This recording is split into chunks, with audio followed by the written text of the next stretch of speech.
Hey, this is Darren from Property Prosperity. I'm just out here at a client's property at number 24 Green Street, Brompton. They purchased the property off the plan, and so a lot of people might not know what off the plan means. I think I talked in a previous episode about buying a house and land package. So a house and land package means you're buying two contracts, one contract to buy the land and another contract to build the house. And so essentially the house hasn't been built yet, and so you're buying the land off the owner of the land and you're signing up with the builder to build the house. So off the plan still means you're buying a house that hasn't been built yet, but you're actually buying it as a completed product. So you're buying it, essentially you're doing the same thing. You're buying a block of land and building a house, but you're paying for it at the end once it's finished. Whereas with a house and land package, you're actually paying for it, the land first, and then you're paying for the house as it's being built. So it's slightly different in the way you have to think about the property, in the fact that you don't have as much control over the process and the fact that you're buying an end product. The good thing about that is if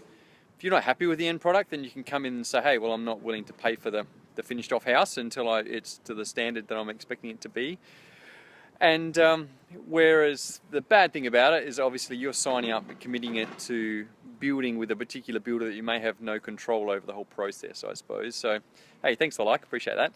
If you've experienced buying off the plan, then feel free to put a comment in. I'm happy to chat to you along the way. So, thought I'd just give you a quick look, and you can have a look at the project itself, and then I can secondly maybe talk to you some about some of the issues that they're having with the property. So, have a quick look here. You can sort of see. So this is in Brompton, which is a fairly new it's an older area that's being redeveloped at the moment.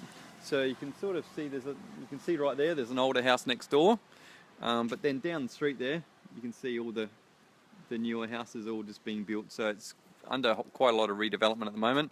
This would have been an older house that was sitting on the block here. It would have had, or maybe two houses on there. So there's two street frontages. So what they've done there is they've knocked the houses down, they've subdivided, and they've put two houses facing one street frontage and then two houses facing the other street frontage. So my client's buying one of the houses on one of the street frontage. You can see here they've just laid the slab down, and so it's actually one slab for both houses. So these blocks are Torrens title blocks, so that means that they have their own separate title. But in a sense, they're sort of going to be joined because they've got one slab, they're going to have one roof line, essentially going to be one house.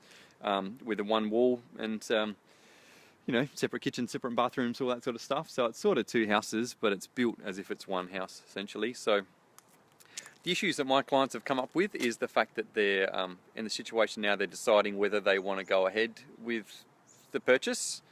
And the problem you might get with that option is if we want to sell it part way through, it's quite difficult to sell a property that's been half built. So essentially you can really only sell it when it's a finished off product. And in this instance, it's going to be one contract anyway, so it's the contract for the finished off product, the land and the house. So the issue we're going to find then is the person that's going to be buying off them, they're going to have to try and work out whether they have the confidence in the process of the house being built and the quality of the builder when they haven't necessarily seen the finished off product yet. So it makes it a little bit harder from my perspective as a real estate agent, try and sell something that's partially built. From my perspective, I'd rather sell a finished off house because you're more likely to fall in love with it and pay market price. Whereas a not finished off house, there's still the degree of risk involved when buying a not finished off house, and so they might want a discount on what it might otherwise be worth. So probably my advice to my clients is probably, if we can, try and get the finished off house first and be able to settle as a finished off house, but that'll mean them having to settle on the property. Also, one of the things to think about with a sorry, I almost got run over, with a off the plan, it means you'll be paying stamp duty on the price of the land plus the house, whereas if we were buying a house and land package, you'd only be paying stamp duty in the land portion of it because the build portion of it doesn't essentially exist. So it will cost, it will cost more money as far as stamp duty and stuff goes for that situation for off the plan purchase. So that means that when I'm selling it off to somebody else, they'll have to consider all those sort of things as well. So that's where we're at the moment. I just thought I'd come out and check out where things were going. So the slab's only gone down last week, so probably over the next 3 to 6 months the houses will all get finished off, and so that's the point we're going to be looking at, whether we try and sell it now as a half built house, or whether we try and wait until it's all finished off, or whether we try and do a compromise, try and get it almost finished off so it looks pretty, and then try and sell it off as quick as we can. At some point in time my clients will have to settle on the property, and then they have to pay stamp duty, and then they'll have agents fees to sell and all that sort of stuff. So we'll have to get a bit of a strategy and a bit of a plan on the best way to go ahead about it. And so yeah, I'll keep you posted and let you know how things go. And yeah, if you've got something you'd like to talk about, you've bought something off the plan before, or you've had an experience with that before, then yeah, feel free to put a comment in the comment box. And if you've liked what I had to say, then click on the like button. If you haven't liked it, still click on the like button anyway. I'd really appreciate it. And yeah, if you've got something you'd like me to talk about or a bit of an issue, then feel free to put a comment in there, and happy to answer any questions you may have in the future.